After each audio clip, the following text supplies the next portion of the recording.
आज हम लोग आगे देखते हैं basic functions. What is the functions? Functions is a set of multiple instructions, जहां पर बहुत सारी इंस्ट्रक्शंस को हम लोग बना के रख लेते हैं, उसको हम लोग फंक्शंस कहते हैं। तो बेसिक फंक्शंस इट मीन्स क्या है, जो हम लोग आसानी से जिसे हम लोग काम कर सके, तो उसको हम लोग क्या कहते हैं, फंक्शंस कहते हैं। जो हमारे काम को, हमारे समय को बचाने का काम करता है, उसको हम लोग फंक्शंस कहते हैं। तो चलो हम लोग स्ट्रक्चर क्वेरी लैंग्वेज में बेसिक फंक्शंस देखते हैं। तो सबसे पहले हम लोग देखते हैं मैक्स फंक्शंस। मैक्स फंक्शंस क्या काम करता है कि अगर हमारे जो मैक्सिमम वैल्यू टेबल में है, उसको जो मैक्सिमम वैल्यू है उसको ये डिस्प्ले करने का काम करता है, और कि उसके लिए हम लोग मैक्स फंक्शंस का यूज करते हैं। और इसके अंदर जो पैरामीटर हम लोग पास करते हैं, ये मिनिमम 1 पैरामीटर होगा। मैक्सिमम हम लोग पैरामीटर 2 या 2 से अधिक नहीं पास कर सकते हैं, क्योंकि ये फील्ड से हम लोग डेटा को फेच करने का काम करता है। दूसरा फंक्शन हम लोग देखते हैं मीन। ये मिनिमम वैल्यू को, जिस तरह हम लोग ने मैक्स फंक्शंस को देखा, ये मैक्सिमम वैल्यू को डिस्प्ले करने का काम करता है। मीन फंक्शन हम लोग मिनिमम वैल्यू को डिस्प्ले करने का काम करता है। तो चलो हम लोग देखते हैं मिनिमम फंक्शंस का सिंटैक्स क्या होता है। सेलेक्ट मीन फीस, इसके अंदर भी हम लोग सिंगल पैरामीटर पास करेंगे, और फीस फील्ड से जो भी मिनिमम फील्ड वैल्यू होगा उसको ये डिस्प्ले करने का काम करेगा। नेक्स्ट फंक्शन देखते हैं बच्चों हम लोग सम, यानी हम लोग टोटल करना चाहते हैं। तो उसके लिए हम लोग क्या करते हैं, सम फंक्शंस का यूज करते हैं। सपोज दैट हम लोग एग्जाम देते हैं 5 पेपर का, अब उसका टोटल मार्क्स क्या होगा, हम लोग जोड़ने जाए, क्यों जोड़े हम, मशीन क्यों नहीं जोड़ेगा।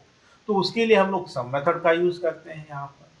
या हम लोग मान लो कोई सामान परचेज करने जाते हैं, तो जाहिर सी बात आजकल बिलिंग सिस्टम सब कंप्यूटराइज सिस्टम है, तो वहां पर भी सम यानी टोटल जो हम लोग एलिमेंट्स आइटम्स परचेज करते हैं, उसके जो भी प्राइस होता है टोटल, आसानी से हम लोग उसको सम कर सकते हैं।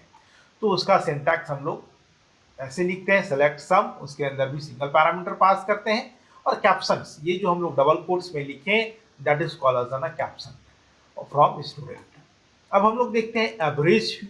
अगर हमारा एवरेज फी क्या है उसको हम लोग देखना चाहते हैं, तो उसके लिए एबीजी फंक्शंस का यूज करते हैं।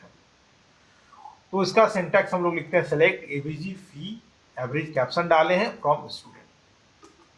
अब देखते हैं count, how many records present in the field, मतलब टेबल में हम लोग का कितना फील्ड है, और इसके अंदर हम लोग स्टार पैरामीटर पास करते हैं या कोई फील्ड पैरामीटर पास करते हैं।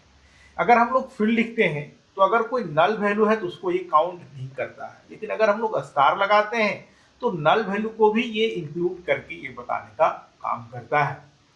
तो चलो हम लोग अब देखते हैं इसको कैसे ये वर्क करता है, इसके मैकेनिज्म के बारे में हम लोग समझते हैं। तो बच्चों हम लोग देखते हैं, चलो अपना स्टूडेंट टेबल हम लोग क्रिएट किए हैं, सेलेक्ट स्टार फ्रॉम स्टूडेंट। तो ये है। अब हम लोग इसमें देखना चाहते हैं वैसे स्टूडेंट जिसका, या हम लोग देखना चाहते हैं कि कौन सा मैक्सिमम फी अमाउंट है, क्योंकि हम लोग यूज करके देखेंगे। तो अब चलो हम लोग यहाँ पर देखें, सेलेक्ट मैक्स फी। अब कैप्शन डाल लेते हैं हम लोग, मैक्सिमम फी फ्रॉम स्टूडेंट। तो हम लोग का जो मैक्सिमम फीस इस टेबल में जो है 78,000 है, हम लोग ने देख लिया यहाँ पर। तो ये देखा हम लोग मैक्सिमम फंक्शंस।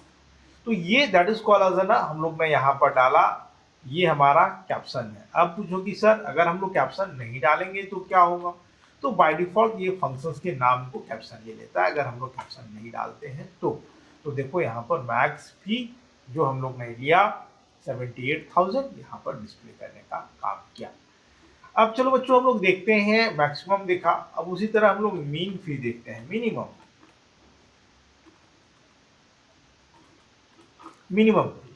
तो जो हम लोग का मिनिमम फी है दैट इज कॉल्ड एज 45,000। तो ये मिनिमम फी हम लोग को डिस्प्ले करने का काम किया, और कैप्शन में हम लोग मीन यहाँ पर डाल के रखे हैं, तो यहाँ पर डिस्प्ले करने का काम किया है। अब हम लोग देखते हैं सेलेक्ट मैक्सिमम, हम लोग सम लेते हैं। अब सम क्या देखना चाहते हैं, फी, टोटल फी या सम फी हम लोग कर सकते हैं फ्रॉम स्टूडेंट। तो चलो हम लोग यहाँ पर देखो, तो टोटल फी जो हमारा इंटायर फी होगा, इसका अगर हम लोग सम करेंगे तो हमारे पास ये रिकॉर्ड आएगा 3,06,000 यहाँ पर हम लोग के पास आएगा। तो ये हम लोग ने देखा कि हम लोग सम कैसे काम करते हैं टोटल फी। अब नेक्स्ट हम लोग देखते हैं एवरेज फंक्शन। एवरेज फंक्शन जैसे कि हमने बताया कि एवरेज वैल्यू को ये बताने का काम करता है। तो चलो हम लोग देखते हैं उसका यूज करके ऐसे ही वर्क करता है, इसके मैकेनिज्म को हम लोग समझते हैं। Select AVG fee, AVG fee from student. तो ये एवरेज फीस 61,200 हम लोग को यहाँ पर डिस्प्ले करने का काम किया, यानी हमारा जो एवरेज फी है हर एक स्टूडेंट का वो 61,200 है। तो ये हम लोग ने देखा बच्चों फंक्शंस का यूज करके। हम लोग ने देखा कि मैक्सिमम फंक्शंस कैसे वर्क किया, मिनिमम फंक्शंस कैसे वर्क किया, सम कैसे किया, एवरेज कैसे किया। अब हम लोग देखते हैं काउंट। तो काउंट हाउ मच रिकॉर्ड्स हमारे पास है, तो उसके लिए हम लोग यहाँ पर या पर्टिकुलर फील्ड को भी हम लोग लिख सकते हैं।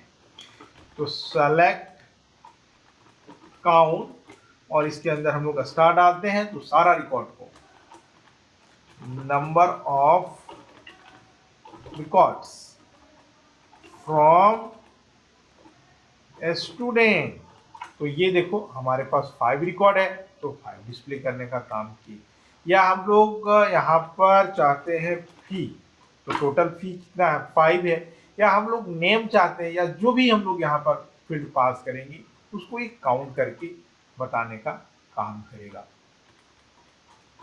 नेम हम लोग ने ले लिया तो हमारे पास नेम को डिस्प्ले करने का काम किया। तो ये बच्चों हमने देखा इसमें इस ट्यूटोरियल में कि हम लोग मैक्सिमम फंक्शंस कैसे यूज किए, मिनिमम फंक्शंस कैसे काम किया, सम कैसे वर्क किया, एवरेज कैसे वर्क किया, काउंट हम लोग ने देखा कि हम लोग रिकॉर्ड को काउंट करने का काम कैसे करते हैं। अगर हमारे पास नल वैल्यू है तो काउंट मेथड क्या करेगा, ये सारे रिकॉर्ड को काउंट करेगा। लेकिन अगर हम लोग नल वैल्यू है तो अगर हम लोग फी पास करते हैं, फीस अगर मान लो किसी स्टूडेंट का नल है तो वो उसको काउंट नहीं करने का काम करता है।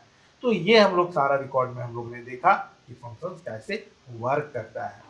अधिक जानकारी के लिए हमारे चैनल को सब्सक्राइब करो, लाइक करो, कमेंट बॉक्स पर कमेंट करना ना भूलें और अधिक जानकारी के लिए हमारी वेबसाइट को फॉलो करो।